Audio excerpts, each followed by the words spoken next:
নতুন একটা দিনে নতুন একটা ভিডিও সঙ্গে নিয়ে আমি স্মৃতি হাজির হয়েছি আমার চ্যানেল এসকে স্টুডিওর তরফ থেকে। সবাই কেমন আছেন? আশা করছি ভালো আছেন। আলহামদুলিল্লাহ, আমরাও আল্লাহর রহমতে অনেক বেশি ভালো আছি। মুড়ি দিয়ে আজকে খুবই মজাদার একটা নাস্তার আইটেম আপনাদেরকে আমি তৈরি করে দেখাবো।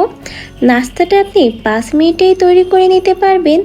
এছাড়াও এই নাস্তাটা আপনারা বাচ্চাদের টিফিনে তৈরি করে দিতে পারেন বা সকালে নাস্তার জন্য খুব সহজেই তৈরি করে নিতে পারেন। আর সামনে যেহেতু রমজান মাসে ইফতারিতে কিন্তু মুড়ি দিয়ে আপনারা এই আইটেমটা বানিয়ে নিতে পারবেন। সকলেই কিন্তু অনেক বেশি পছন্দ করবে। খুবই সহজভাবে তৈরি করে নেওয়া যায়, আর সেটাই কিন্তু আমি আজকে আপনাদেরকে দেখাবো। খুব জোর খিদে পেলেও নাস্তাটা আপনি বানিয়ে নিতে পারেন। তাহলে চলুন মুড়ি দিয়ে তৈরি এই ইউনিক ও ভিন্নধর্মী নাস্তার আইটেমটা দেখে নেওয়া যাক। নাস্তার আইটেমটা তৈরি করার জন্য প্রথমে এখানে আমি 1 বাটি মুড়ি নিয়েছি। আমি এখানে যে মুড়িগুলো নিয়েছি, মুড়িগুলো কিন্তু একেবারেই টাটকা। আপনাদের বাসায় যদি অনেক দিনের মুড়ি থাকে আর মুড়িগুলো যদি চিমটা হয়ে থাকে, সেই মুড়িগুলো দিয়েও কিন্তু আপনারা নাস্তাটা বানিয়ে নিতে পারবেন। আর এই মুড়ির এই নাস্তাটা কিন্তু বানানো ভীষণ সহজ। আপনি যদি আমার আজকের এই ভিডিওটা দেখেন, তাহলে আপনিও কিন্তু একেবারে পারফেক্টভাবে বানিয়ে নিতে পারবেন। তো মুড়িগুলোকে এখন আমি একটা বোলের ভিতরে পানি দিয়ে তার ভিতরে ভিজিয়ে নিব। মুড়িগুলো হালকা একটু নরম করতে হবে, সেই জন্যই কিন্তু মুড়িগুলোকে পানির ভিতরে ভিজিয়ে নিতে হবে। ভিজিয়ে আমি 1 থেকে 2 মিনিটের মতো পানির ভিতরে রেখে দিব, যেন মুড়ি পানিটা ভালো করে শোষণ করে নেয় এবং মুড়িটা কিছুটা নরম হয়ে যায়। মুড়িটা এভাবে পানিতে ভিজিয়ে নেওয়ার জন্য কিন্তু মুড়িটা নরম হয়ে যাবে, এতে করে নাস্তাটা বানাতে সুবিধা হবে। আমি এখানে 1 মিনিটের মতো মুড়িটা পানিতে ভিজিয়ে রেখেছিলাম। তারপরে কিন্তু মুড়িগুলো খুব ভালো করে এভাবে চিপে নিব, যেন মুড়ি যে পানিটা শোষণ করেছে সেই পানিটা সম্পূর্ণই বের করে ফেলা যায়। তো ভালো করে হাতের সাহায্যে চিপে আমি এখন মুড়িগুলো আরেকটা বলে তুলে নিব। মুড়ি দিয়ে তৈরি এই নাস্তাটাকে কিন্তু আপনারা মুড়ির চপ বা মুড়ির কাটলেট বলতে পারেন, অনেকে আবার পাকোড়াও বলে থাকে। তো যে নামেই বলা হোক না কেন, নাস্তাটা কিন্তু ভীষণ মজাদার। তো সমস্ত মুড়িগুলো দেখুন আমি পানি থেকে খুব ভালো করে চিপে তুলে নিয়েছি। আর মুড়িগুলো তো দেখতেই পাচ্ছেন অনেকটা কিন্তু নরম ও ছোট হয়ে গেছে। আগে কিন্তু ফুলা ছিল, এভাবে পানিতে চিপে নেওয়ার জন্য মুড়ির সাইজটা ছোট হয়ে গেছে। এখন মুড়ির ভিতরে আমি মশলা অ্যাড করব।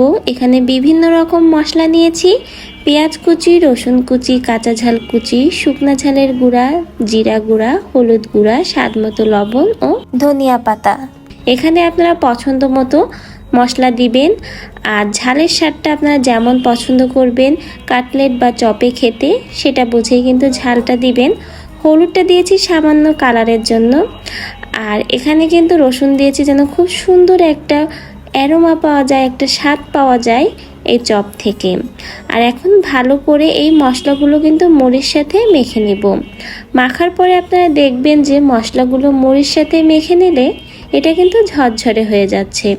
তো এভাবে ঝরঝরে হলে তো আর চপ বা কাটলেটের শেপ দেওয়া যাবে না, এজন্য কিন্তু এর ভিতরে আমি চাউলের গুঁড়া অ্যাড করে দিব। আপনারা চাইলে কিন্তু কর্নফ্লাওয়ার বা বেসনও অ্যাড করতে পারেন। আমি আজকে চালের গুঁড়াটাই অ্যাড করছি। অল্প করে চালের গুঁড়া অ্যাড করে দিব। একসাথে কিন্তু বেশি করে চালের গুঁড়া বা ময়দা বা বেসন যেটা আপনারা দেন না কেন, একসাথে বেশি করে দেওয়া যাবে না, অল্প করে দিতে হবে। আর তারপরে যখন দেখবেন ঠিক এরকম ঝুরঝুরে হয়ে গেছে, তখন এর ভিতরে অল্প করে পানি অ্যাড করতে হবে, যেন এই মিশ্রণটা একটা আঠালো অবস্থায় চলে আসে। তো এখন এখানে আমি অল্প পরিমাণ পানি অ্যাড করে দিচ্ছি। আর পানিটা কিন্তু একটু সতর্কভাবে অ্যাড করবেন, কারণ এই যে দেখুন আমার কিন্তু এখানে একটু বেশি পানি পড়ে গেছে, এজন্য কিন্তু দেখুন একেবারেই পানি হয়ে গেছে। তাই এখন আবার কিছুটা চালের গুঁড়া এর ভিতরে অ্যাড করে দিব। আর আপনাদের চালের গুঁড়াটা অ্যাড করতে হবে যতটা সময় পর্যন্ত দেখবেন এর ভিতরে আঠালো একটা ভাব না এসেছে। আর যে কোনো শেপ দেওয়া যাচ্ছে, মানে আপনারা যদি কাটলেট আকারে শেপ দিতে চান বা চপ আকারে শেপ দিতে চান, সেই শেপগুলো খুব ভালো করেই দেওয়া যাচ্ছে। তো দেখুন এখানে কিন্তু শেপটা দেওয়ার পরপরই ভেঙে যাচ্ছে, মানে এখনও কিছুটা চালের গুঁড়া এর ভিতরে অ্যাড করতে হবে, মানে এখনও আঠালো ভাবটা আসেনি। আর যখন দেখবেন আঠালো ভাবটা চলে এসেছে তখন যে শেপ দিবেন আপনারা চপ বা কাটলেটের, সেই শেপগুলো কিন্তু ভেঙে যাবে না, খুব সুন্দরভাবেই শেপ হয়ে যাবে। তো আমি কিন্তু অফ ক্যামেরায় আবারও কিছুটা চালের গুঁড়া অ্যাড করে নিয়েছি। আর এখন দেখুন একেবারে কিন্তু পারফেক্ট শেপ চলে এসেছে। আমি এখানে চপের আকারে শেপ দিয়ে নিচ্ছি, আর এই শেপগুলো কিন্তু ভেঙে যাচ্ছে না, মানে পারফেক্টভাবে চপের জন্য ডোটা রেডি হয়ে গেছে।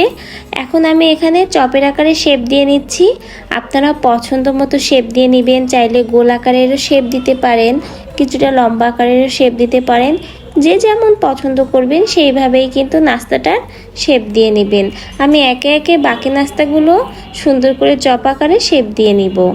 চপগুলো তৈরি করে নিয়েছি, আর এই চপগুলো তৈরি করার পরে দেখবেন কিছুটা ড্রাই হয়ে যাবে, আর তখন কিন্তু এটা একটা আঠালো একটু শক্ত ভাব চলে আসবে, সহজে কিন্তু ভেঙে যাবে না। এখানে চপগুলো আমি আমার সুবিধার্থে একসাথে সবগুলো তৈরি করে নিয়েছি, আপনারা চাইলে কিন্তু একটা একটা তৈরি করে নিয়ে ভাজতে পারেন। তো চপগুলো তো তৈরি করে নেওয়া হয়ে গেছে, এখন চলে যাব চপগুলো ভাজার জন্য। আগে থেকে একটা প্যানে আমি তেলটা কিন্তু খুব ভালো করে গরম করে নিয়েছি। তেলটা খুব ভালো করে গরম হওয়ার পরেই কিন্তু আপনাদের চপগুলো দিতে হবে, আর চপ দেওয়ার পরে কিন্তু লো হিটে রেখে চপগুলো ভাজতে হবে, কারণ ভেতর পর্যন্ত খুব ভালো করে ভাজা হওয়ার জন্য লো হিটে রেখেই চপগুলো আপনাকে সময় নিয়ে ভাজতে হবে।